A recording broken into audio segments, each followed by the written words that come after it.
ഞാൻ തകരാത്തത് നിൻ കൃപയാലത്രേ, ഞാൻ ഉലയാത്തത് നിന്ദയാലത്രേ. ഞാൻ തകരാത്തത് നിൻ കൃപയാലത്രേ, ഞാൻ ഉലയാത്തത് നിന്ദയാലത്രേ. എന്നുറവിടമാകും മറവിടമേ നിൻ ചിറകടി എനിക്കഭയം. എന്നുറവിടമാകും മറവിടമേ നിൻ ചിറകടി എനിക്കഭയം. വോയിസ് ഓഫ് ലവിൽ ഇന്ന് കർത്താവ് നമുക്ക് തരുന്നത് ഉൽപ്പത്തി പുസ്തകം 18:12 ഒന്ന് ശ്രദ്ധിച്ചാട്ട്. വൃദ്ധയായിരിക്കുന്ന എനിക്ക് സുഖഭോഗം ഉണ്ടാകുമോ?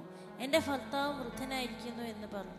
ദൈവം അബ്രഹാമിനോട് ഇടപെടുന്നത് സാറ കേൾക്കുമ്പോൾ ഉള്ളത്തിൽ സാറ ചിരിച്ചു. അവൾക്കതൊക്കെ ഒരു സംശയമായിട്ട് തോന്നി. അവൾ പറയുകയാണ്, ഞാൻ വൃദ്ധയായിരിക്കുന്നു, എൻ്റെ ശരീരം അതിനോട് പ്രതികരിക്കത്തില്ല. ഉള്ളം കൊണ്ട് ചിരിക്കുകയാണ്. കർത്താവ് ഇന്ന് പറയുന്നു, പുറത്ത് പലപ്പോഴും നമ്മൾ ദൂതുകളോട് പ്രതികരിക്കുന്ന ഭാവമൊക്കെ ആയിരിക്കും കാണിക്കുന്നത്. ഉള്ളത്തിൽ എങ്ങനെയാണ് അതിനോട് പ്രതികരിക്കുന്നത്? കർത്താവ് നമ്മുടെ ഉള്ളങ്ങളെ കാണുന്നു, ഉൾഭൂവുകളെ ശോധന ചെയ്യുന്നു. എടുത്തു പറയുകയാണ്, അവൾ ഉള്ളം കൊണ്ട് ചിരിച്ചു.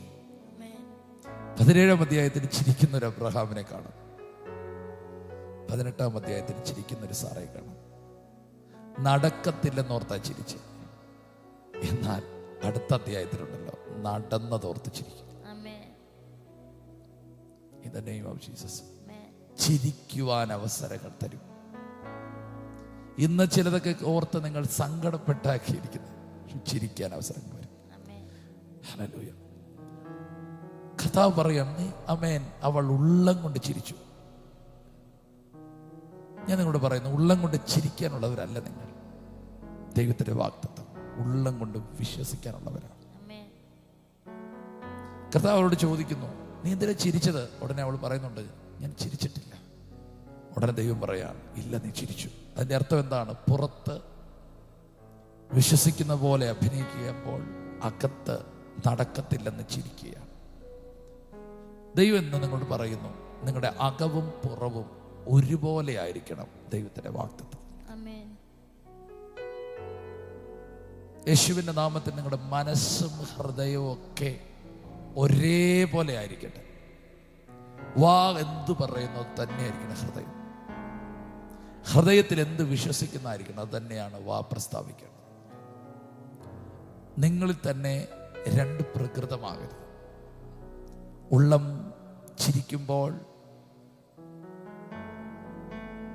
ആമേൻ മുഖം റിസീവ് ചെയ്യുന്ന പോലെ ആയിരിക്കുന്നു. പക്ഷെ അങ്ങനെ ആകരുത്. എന്നതുകൊണ്ട് പറയുന്നു, നിങ്ങളുടെ ഉള്ളം കൊണ്ട് വിശ്വസിക്കുക, നടക്കും. ഹൃദയത്തിനകത്ത് നിങ്ങൾ കേട്ട ദൂതുകളൊക്കെ നടക്കത്തന്നെ ചിന്തയായിരിക്കും. ഇല്ല, നിങ്ങളുടെ ഹൃദയത്തിനകത്ത് പാറ പോലെ ഉറയ്ക്കട്ടെ, എൻ്റെ ദൈവം പറഞ്ഞത് നടക്കും. ആമേൻ. നിങ്ങൾ ദൈവശബ്ദം കേട്ടത് തന്നെ ഒരു അതിശയമല്ലേ? എവിടെയോ കിടന്ന നമ്മളൊക്കെ ദൈവത്തിൻ്റെ അഭിഷക്തന്മാരിലൂടെ, പ്രവാചകരിലൂടെ, സ്വപ്നത്തിലൂടെയൊക്കെ പ്രവചനങ്ങളും ദൂതുകളും കേൾക്കുന്ന തന്നെ ഒരു അതിശയമല്ലേ? അങ്ങനെ അവരെ കൊണ്ട് പറയിപ്പിക്കുന്നത് ദൈവമല്ലേ? അങ്ങനെ പറയിപ്പിക്കുന്നെങ്കിൽ സ്തോത്രം, കൊതിപ്പിക്കുന്ന ദൈവമല്ലോ നമ്മുടെ ദൈവം, മറിച്ച് നമ്മളെ അത്ഭുതമാക്കുന്നല്ലേ നമ്മുടെ ദൈവം. അതുകൊണ്ട് ഇന്ന് നിങ്ങളോട് പറയുന്നു, ഉള്ളം കൊണ്ട് ചിരിക്കണ്ട, ഉള്ളം കൊണ്ട് വിശ്വസിക്കുക. സാറയെ പോലെ ആമേൻ, പുറത്തൊരു ഭാവവും അകത്ത് വേറൊരു ഭാവവുമായിട്ട് നമുക്ക് ജീവിക്കണ്ട. നമ്മുടെ അകവും പുറവുമെല്ലാം കർത്താവ് കാണുന്നു. അതുകൊണ്ട് ദാവീദ് പറയുന്നു, എൻ്റെ ഹൃദയത്തിലെ, എൻ്റെ വായിലെ വാക്കുകളും എൻ്റെ ഹൃദയത്തിലെ ധ്യാനവും നിനക്ക് പ്രസാദമാകട്ടെ.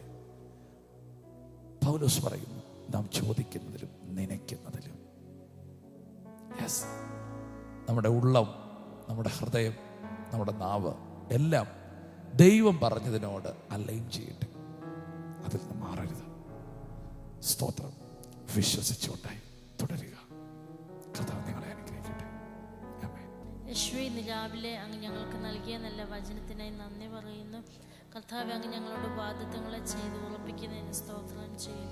കർത്താവെ, എല്ലാം ഞങ്ങളുടെ ഹൃദയം കൊണ്ട് വിശ്വസിച്ച് കർത്താവെ അങ്ങയോട് കൂടെ ഇരിപ്പാൻ പരിശുദ്ധാത്മാവെ അങ്ങ് സഹായിക്കണമേ. ഈ വചനം കേൾക്കുന്ന ഈ വ്യക്തിയിൽ ഈ കുടുംബത്തോടും അങ്ങ് പറഞ്ഞിരിക്കുന്ന എല്ലാ വാഗ്ദത്തങ്ങൾക്കും എല്ലാ ദൂതുകൾക്കുമായി നന്ദി പറയുന്നു. കർത്താവെ, അവരുടെ ഉള്ളത്തിൽ കർത്താവ് ഒരു ഉറപ്പായിരിക്കട്ടെ, ധൈര്യമായിരിക്കട്ടെ, നിശ്ചയമായിരിക്കട്ടെ. യേശുവിൻ്റെ നാമത്തിൽ അവർക്ക് അതിലുള്ള വിശ്വാസം വർദ്ധിക്കട്ടെ. കർത്താവെ, അങ്ങ് അത്ഭുതമാക്കുന്നതിന് നന്ദി പറയുന്നു. ഈ കുടുംബത്തെ അങ്ങ് ഒരു അത്ഭുത വിഷയമാക്കി മാറ്റുന്നതിന് സ്തോത്രം ചെയ്യുന്നു. യേശുവിൻ്റെ നാമത്തിൽ തന്നെ ഞങ്ങൾ ഒരുമിച്ച് പ്രിയപ്പെട്ടവർക്ക് വേണ്ടി പ്രാർത്ഥിക്കുന്നു. കർത്താവെ, കേട്ടതൊക്കെ വലിയ കാര്യമായതുകൊണ്ട് ഉള്ളം കൊണ്ട് പലപ്പോഴും വിശ്വസിക്കാൻ പറ്റാതെ അത് നടക്കുമോ, അത് നടക്കത്തില്ലേ, ഓ നടക്കത്തില്ലായിരിക്കും എന്നൊക്കെ ഉള്ളം കൊണ്ട് പറയാൻ അനുവദിക്കരുത്. ഇവർ തന്നെ വാഗ്ദത്തത്തിന് വേണ്ടി ഐക്യപ്പെടട്ടെ. അവരുടെ ഹൃദയവും മനസ്സും ദൈവത്തിൻ്റെ വാഗ്ദത്തത്തിനോട് ചേർന്ന് നിൽക്കട്ടെ. അവരുടെ വായും അവരുടെ ഹൃദയം ഒന്ന് തന്നെ പറയട്ടെ. അവരുടെ ഉള്ളം എന്താണോ ആമേൻ ദൈവം പറഞ്ഞത് അതോട് ചേർന്ന് നിൽക്കട്ടെ. മനസ്സുകൊണ്ട് വിഘടിക്കാൻ അനുവദിക്കരുത്. ജനത്തെ അനുഗ്രഹിക്കുന്നു. കർത്താവേ, യേശുവിനെ നാത്ത് എല്ലാ സംശയങ്ങളെയും ഞങ്ങൾ മാറ്റും. എല്ലാ സംശയ വിചാരങ്ങളെയും ഞങ്ങൾ മാറ്റും. ദൈവം പറഞ്ഞത് നടക്കും. ഈ കുടുംബത്തോട്, ഈ തലമുറയോട് ദൈവം പറഞ്ഞ് നടക്കും. സാധ്യതകളൊന്നും ഞങ്ങളുടെ മുൻപിലില്ലെങ്കിലും, കാറ്റ് കാണത്തില്ല, മഴ കാണത്തില്ല എങ്കിലും ദൈവം പറഞ്ഞ് നടക്കും. ദൈവം നടക്കും. ഞങ്ങളതിനു വേണ്ടി വിശ്വസിക്കുന്നു. ഞങ്ങളത് കാണും, ഞങ്ങളത് അനുഭവിക്കും. സ്തോത്രം. യേശുവിൻ്റെ നാമത്തിൽ പ്രാർത്ഥിക്കുന്നു. കർത്താവ് ഞങ്ങളുടെ പ്രാർത്ഥന കേട്ടതിനായി സ്തോത്രം. യേശുവിൻ്റെ നാമത്തിൽ തന്നെ. ദൈവം നിങ്ങളെല്ലാവരെയും ധാരാളമായിട്ട് അനുഗ്രഹിക്കട്ടെ. ദൈവം പറഞ്ഞത് തന്നെ നടക്കും. ഉള്ളം കൊണ്ടും വാ കൊണ്ടും നിങ്ങളത് വിശ്വസിക്കുക. എല്ലാ ദിവസവും രാവിലെ ഇന്ത്യൻ ടൈം 6 മണിക്ക് വോയിസ് ഓഫ് ലവ് എന്ന ഷോർട്ട് ഡിവോഷൻ ലഭ്യമാണ്. അതുപോലെ ചൊവ്വ, വ്യാഴം, ഞായർ ദിവസങ്ങളിൽ രാത്രി ഇന്ത്യൻ ടൈം 9:30 ലൈവ് മെസ്സേജ് ലഭ്യമാണ്. ഈ സന്ദേശങ്ങൾ ലഭ്യമാകുവാൻ പാസ്റ്റർ രാജശേലപ്പറ യൂട്യൂബ് ചാനലും ഗാനങ്ങൾ ലഭ്യമാകുവാൻ രാജശേലപ്പറ യൂട്യൂബ് ചാനലും സബ്സ്ക്രൈബ് ചെയ്യുക. മറ്റുള്ളവരിലേക്ക് ഷെയർ ചെയ്യുകയും ചെയ്യുക. ഈ ശുശ്രൂഷ നിങ്ങൾക്ക് ഏറ്റവും അനുഗ്രഹമായി വരുന്നുവെന്ന് ഞങ്ങൾ അറിയുന്നു. നിങ്ങൾ ഞങ്ങൾക്ക് പ്രാർത്ഥനയിലും എല്ലാ സഹകരണത്തിലും ഞങ്ങളോട് ഈ മീഡിയ മിനിസ്ട്രിയുടെ കൂടെ നിന്നു. ഞങ്ങൾക്ക് ഈ മീഡിയ മിനിസ്ട്രി മുമ്പോട്ട് കൊണ്ടുപോകാൻ ചില എക്യുപ്മെൻറ്റ്സുകൾ ആവശ്യമായി വന്നിരിക്കുന്നു. തുടർന്നും നിങ്ങളുടെ പ്രാർത്ഥനയും സഹകരണവും ഞങ്ങൾ ആവശ്യപ്പെടുന്നു.